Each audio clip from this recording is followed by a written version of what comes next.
Ini peta Indonesia, potret. Nih, kalau Pak Anies nggak mau pakai data statistik, saya bacakan Pak ya. Pulau Jawa luas 128.000 kilometer, penduduk 151 juta.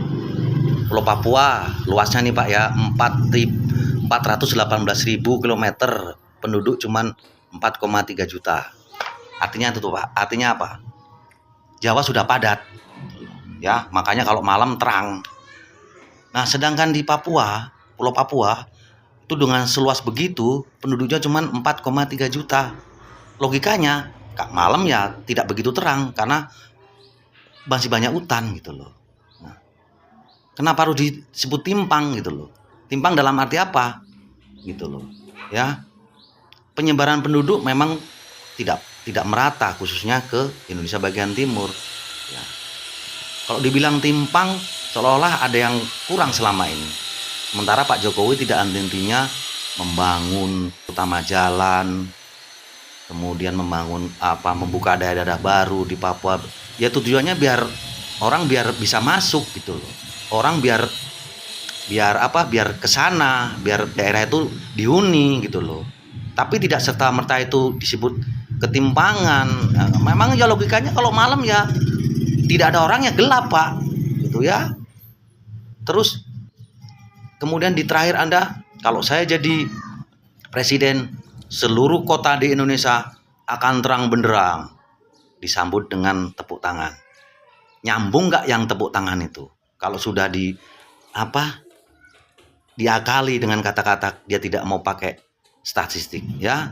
Kalau bicara statistik terus dihubungkan dengan ketimpangan, tidak nyambung gitu loh. Karena analogikanya daerah yang memang jarang penduduk tidak ada lampu. Nah, sekarang saya mau tanya, kalau Pak Anies misalnya nih jadi presiden, amit-amit jamang bayi ya, jadi presiden nih. Nah, daerah-daerah terutama daerah Papua tuh yang ditanya kalau gelap itu, programnya apa ya? Apa misalnya transmigrasi zamannya Pak Harto tuh, jadi nanti orang-orang yang di Jawa tuh suruh transmigrasi di ke Papua semua, atau semua hutan-hutan dikasih lampu, apa melanjutkan programnya Pak Jokowi untuk membuka daerah baru biar orang bisa ke sana ya. Teori boleh Pak, tapi faktanya Pak tidak semudah itu. Pak Jokowi yang susah payah membangun daerah baru aja masih banyak dinyinyirin. Oke Pak Anies.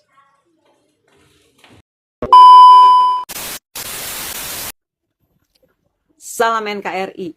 Kemarin di saat Rakernas Apeksi 2023 para capres mengadakan adu gagasan. Di sini saya ingin mengomentari beberapa poin aja. Pertama, Pak Ganjar Pranowo, masalah IKN. Pak Ganjar Pranowo berkomitmen akan meneruskan IKN karena IKN merupakan mimpi Indonesia di masa depan yang akan membawa Indonesia menuju Indonesia emas. Yang kedua, komitmen Pak Ganjar untuk memberantas korupsi. Ketiga, masalah kasus Wadas yang saat ini masih saja menjadi bulian untuk kubu lawan, gorengan. Ya, hey kalian yang masih membahas Wadas, saya cuma bisa ketawain ya. Udah jelas semuanya sudah beres, sudah clear. Ketua penolaknya sudah mendapatkan uang 11 miliar ganti rugi. Jadi semua sudah terselesaikan. Pak Ganjar sudah bertanggung jawab semua. Jadi nggak ada gunanya kalian ngebahas lagi masalah Wadas. Kalau Anies Rashid Baswedan yang ingin saya komentari yaitu dia mengatakan kemiskinan ekstrim di Jakarta. Berdasarkan hasil riset saat dia sebelum menjadi gubernur Jakarta, dia berkeliling bahwa di Jakarta masih banyak kesenjangan sosial dan tingkat kemiskinannya sangat parah.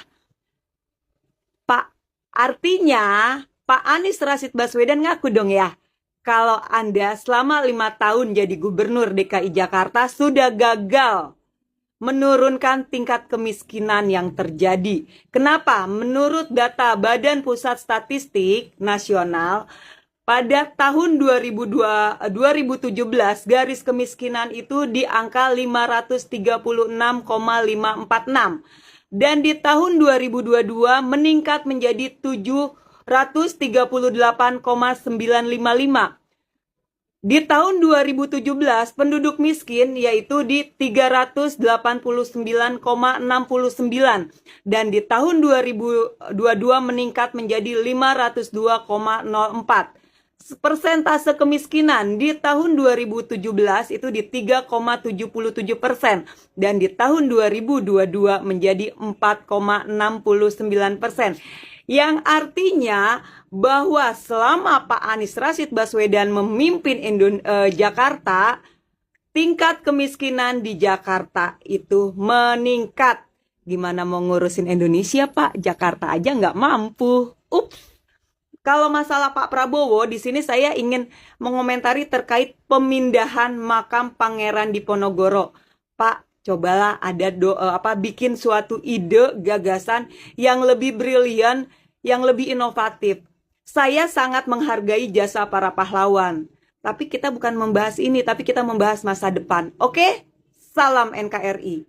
Oke, hai, assalamualaikum warahmatullahi wabarakatuh. Nah, jadi benar juga ya. Nah, kalau Anies ya, di mana-mana narasinya, gagasannya selalu disenggol netizen, ya guys.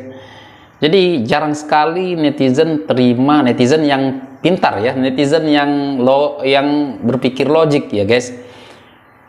Jarang sekali menerima narasi ataupun gagasan Pak Anies ini ya guys. Karena kayak tadi ya, benar juga ya, namanya juga di Papua, kenapa tidak banyak lampu yang nggak terang? Ya karena wilayahnya besar, penduduknya masih kurang ya. Masa hutan-hutan dikasih lampu ya guys? Masuk akal. Dibandingkan dengan di Jawa, ya iyalah di Jawa kan udah padat ya guys. Ya, udah padat kali, apalagi di Kalimantan ya. Luas sekali, tetapi penduduknya masih sedikit. Nah, maka daripada itu benar sekali kata abang kita ini ya guys. Ya, jadi narasi Anies ataupun Anies ini nggak tahu lah mau ngomong apa guys. Saya pun jadi bingung lah guys. Bingung, semuanya jadi keliru lah. Aku jadi, waduh, nggak masuk lah otak aku guys ke sana. Nah, kalau kalian bagaimana? Menurut kalian bagaimana tentang isi pidato Anies dan yang Anies tunjukkan ya, melihat Indonesia dari lampu ya, terangnya lampu ya. Ya, ibaratkan Pak Anies ini mau menunjukkan kalau Indonesia ini belum rata ya gitu ya, dimana Indonesia ini masih ada banyak gelap-gelapnya gitu ya. Waduh, nggak begitu juga ya guys. Tetapi ya, aku nggak tahu lah mau ngomongin apa guys di sini. Kalian komen aja lah ya. Otak aku kayaknya nggak masuk ke sana lah ya guys. Kalian komen aja lah ya. Tapi apapun saya setuju dengan abang tadi ya. Di Papua dibandingkan dengan Papua ya iyalah gelap ya. Karena itu juga Pak Jokowi membangun supaya terang ya guys. Kalau Pak Jokowi tidak membangun sampai kayaknya nggak kelihatan sama sekali cahaya ya di sana.